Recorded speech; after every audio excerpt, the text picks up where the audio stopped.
Buenos días. Hoy quiero conversar un poco acerca de política económica. Yo soy de profesión abogado. Trato de estar siempre informado sobre el quehacer económico en el país. Y quiero compartirles con ustedes algunas ideas. La política económica de un país tiene dos columnas sobre las cuales se edifica. La primera columna es la política fiscal. Y la política fiscal tiene que ver con los ingresos y con los egresos que tiene el Estado. Los ingresos a través de los impuestos que se recaudan y los egresos a través de las planillas que el Estado paga para brindar los servicios y de la inversión que hacen en obras públicas.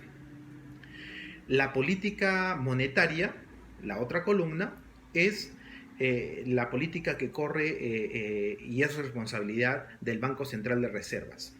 El Banco Central de Reservas utiliza, dependiendo de la coyuntura, políticas monetarias restrictivas o políticas monetarias expansivas.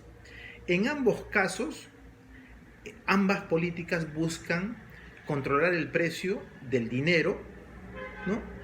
Buscan controlar la inflación, ¿no? Y buscan, entre otras cosas también, por ejemplo, controlar la balanza de pagos y la balanza comercial.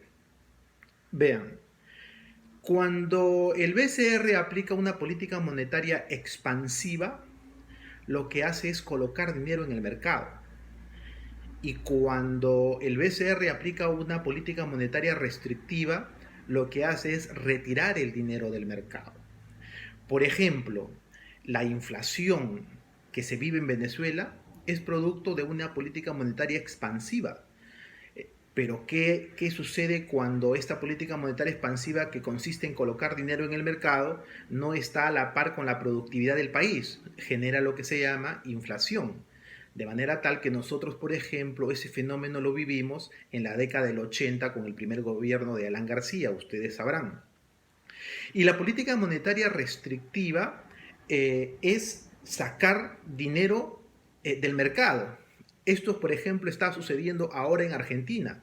En Argentina, cualquier argentino no puede comprar más de $200 mensuales.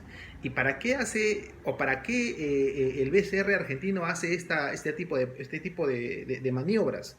Básicamente para conservar las reservas que tiene Argentina y que le ayudarán al próximo gobierno que ingresa este 10 de diciembre a establecer cuál va a ser su marco macroeconómico sobre el cual va a actuar. Entonces vean, eh, ambas, tanto la política monetaria restrictiva como la política monetaria expansiva, tienen un costo y este costo va a depender respecto de los agentes económicos puedan asumirlo, pero en definitiva una política monetaria expansiva siempre termina en inflación.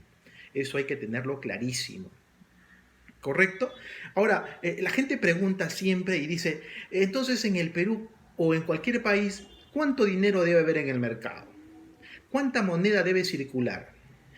Y la verdad es que en un país lo recomendable es que haya tanta moneda o tanto billete como transacciones comerciales. Cuando, cuando el BCR empieza a producir dineros y este dinero no tiene un correlato en la producción, como les decía yo, genera inflación. ¿Correcto? Entonces, ¿de qué sirve que yo le dé más dinero a la gente, por ejemplo, aumentando sueldos mínimos, por ejemplo, aumentando más ingresos, si esto no va a tener un correlato en la producción y por lo tanto no va a tener que comprar? Entonces ahí se produce lo que se llama la especulación, ¿no?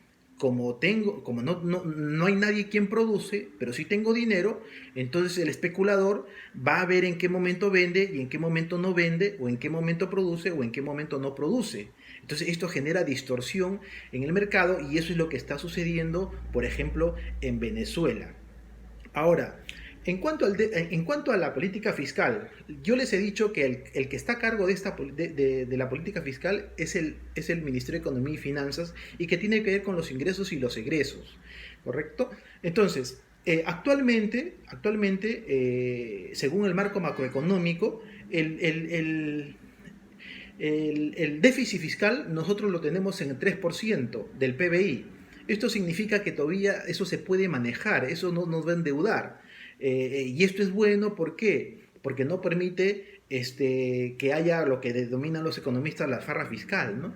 Entonces, nosotros somos de los que creemos que el Estado debe aparecer lo más mínimo posible en las transacciones comerciales, porque esto va a ayudar a que los agentes económicos se puedan manejar con adecuado expertise y no se va a generar distorsiones en el mercado.